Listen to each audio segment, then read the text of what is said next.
diinginkan oleh Allah dan Rasulnya bagi kita adalah seiring dengan pertambahannya umur, ada frekuensi kebaikan-kebaikan yang harus kita terus menerus lakukan. Jangan sampai sebaliknya.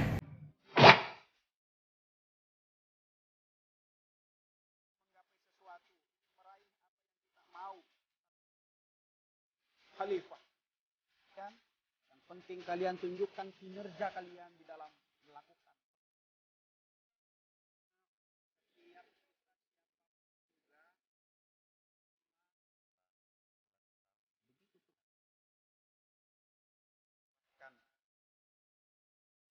Kepada Allah Subhanahu wa taala. Tadi protokol menyampaikan kepada saya supaya sedikit menyampaikan tausiah atau nasihat. Saya ingin sedikit mengutip ayat yang saya bacakan tadi, bahwa Allah Subhanahu wa taala mengingatkan kita, Bapak-bapak dan sekalian, bahwa Allah sampai bersumpah demi masa. Sesungguhnya manusia itu dalam keadaan merugi. Wal asri innal insana lafi khusr.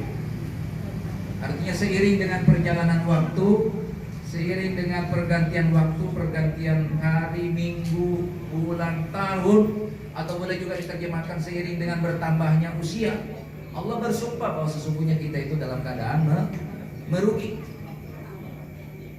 Siapa yang tidak merugi? Illal ladzina amanu, kecuali orang-orang yang beriman.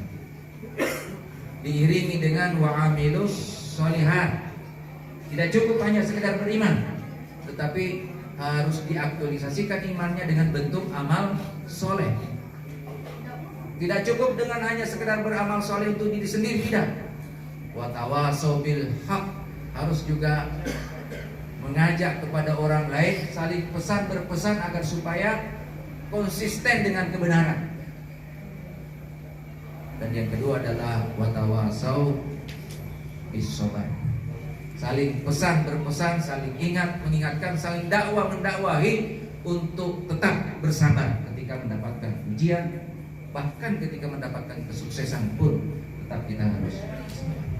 Jadi seiring dengan perjalanan dan pergantian umur, pergantian waktu, supaya kita tidak termasuk kategori orang yang merugi sebagaimana yang Allah sebutkan tadi, 3 persyaratannya itu yang harus kita penuhi bersama. Pertama adalah mantapkan iman, dan yang kedua adalah iringi dengan amal soleh. Dalam bentuk amal soleh itu ada 2 kegiatan. Yang utama adalah mengajak supaya kita senantiasa berada dalam kebaikan, al-haq, kebenaran, dan selanjutnya sabar. Karena senjata bagi kita orang muslim itu sekalian, salah satu diantaranya adalah sabar, yang menjadi penolong bagi kita sekalian. Terlalu banyak kasus yang menyebabkan orang hancur masa depannya gara-gara tidak sabar. Maka dalam ayat yang lain Allah Subhanahu wa taala juga menyuruh kepada kita untuk menjadikan salat dan sabar itu sebagai penolong. Wasta'inu bis-sabri was-shalah. Kata Allah Subhanahu wa taala, jadikanlah salat dan sabarmu itu sebagai penolong. Tetapi kata Allah Subhanahu wa taala, innaha lakabiratun illa 'alal khashiyin. Sesungguhnya menjadikan salat dan sabar itu cukup berat, kata Allah Subhanahu wa taala, kecuali bagi orang yang salatnya khusyuk. Maka dalam hal ini supaya salat dan sabar itu bisa menjadi penolong, harus juga kita melatih diri supaya bisa menjadi orang yang senantiasa salat dalam keadaan khusyuk, Bapak-bapak dan Ibu. Dan bahkan Rasulullah SAW tentang waktu ini itu juga memberikan gambaran kepada kita. Kata Rasulullah SAW, apabila ada seorang muslim hari ini sama saja dengan kemarin, maka dia termasuk orang yang merugi. Dan bahkan kata Rasulullah SAW, kalau hari ini lebih jelek daripada hari kemarin, maka kita termasuk orang yang dilaknat oleh Allah Subhanahu wa taala. Dan nanti baru kita termasuk kategori yang beruntung ketika hari ini lebih baik daripada hari kemarin. Artinya Bapak-bapak dan sekalian, yang diinginkan oleh Allah dan Rasulnya bagi kita adalah seiring dengan pertambahannya umur, ada frekuensi kebaikan-kebaikan yang harus kita terus menerus lakukan. Jangan sampai sebaliknya, umur bertambah, pengalaman semakin banyak, justru menurun kebaikan-kebaikan. Oleh karenanya Bapak-bapak dan sekalian, pada malam hari ini saya menasihati diri saya dan kita semua untuk mengintrospeksi diri kita masing-masing. Usia saya hari ini Bapak-bapak dan sekalian sudah 52 tahun. Kalau berdasarkan Rasulullah SAW usianya 63 tahun, berarti masih ada kurang lebih 11 tahun. Oh, itu yang mau saya ingatkan itu sebetulnya. Tapi kita berharap sekalian beliau dipanjangkan umurnya oleh Allah SWT. Jangan sampai belum selesai pilkada harus sukseskan dulu pilkada.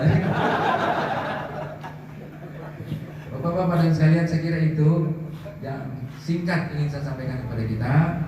Lewat momentum hari ulang tahun pada ini, kita juga harus menyadari bahwa kita juga setiap hari itu juga harus melakukan introspeksi, bukan hanya setahun sekali, tetapi setiap hari, setiap minggu, bahkan setiap bulan, bahkan setiap hari ketika kita menjelang tidur selalu melakukan evaluasi diri Bapak sekalian.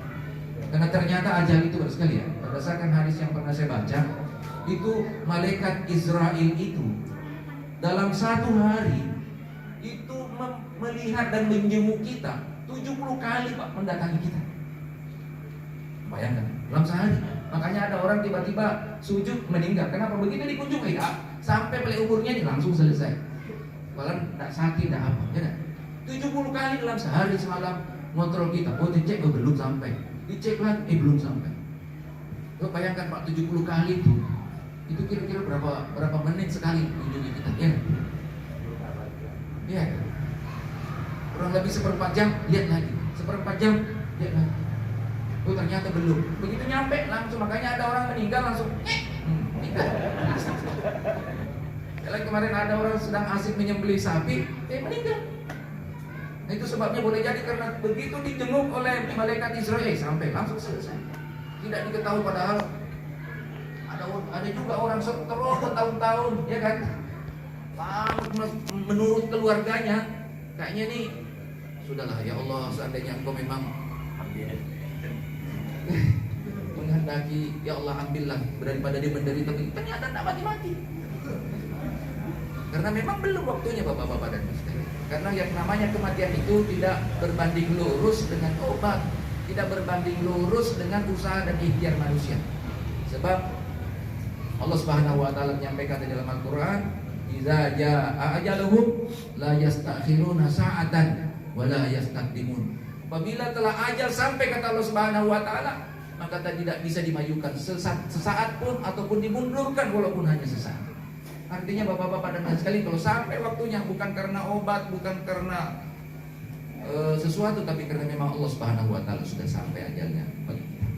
Oleh karenanya, karena ajal ini tidak bisa diukur, ajal ini tidak diinformasikan oleh Allah Subhanahu wa taala kepada kita, maka kita disuruh oleh Allah Subhanahu wa taala untuk senantiasa menjaga keimanan kita, menjaga ketakwaan kita. Jangan sampai di saat kita tidak beriman, tidak bertakwa kepada Allah Subhanahu wa taala, kemudian ajal kita sampai dan pada akhirnya Bapak sekalian kita meninggal dalam keadaan zuhul khotimah. Dan yang kita inginkan adalah meninggalnya dalam keadaan husnul khotimah, Bapak-bapak dan sekalian. Saya kira ini Bapak-bapak dan Ibu sekalian beberapa hal yang saya ingin sampaikan pada momentum ini.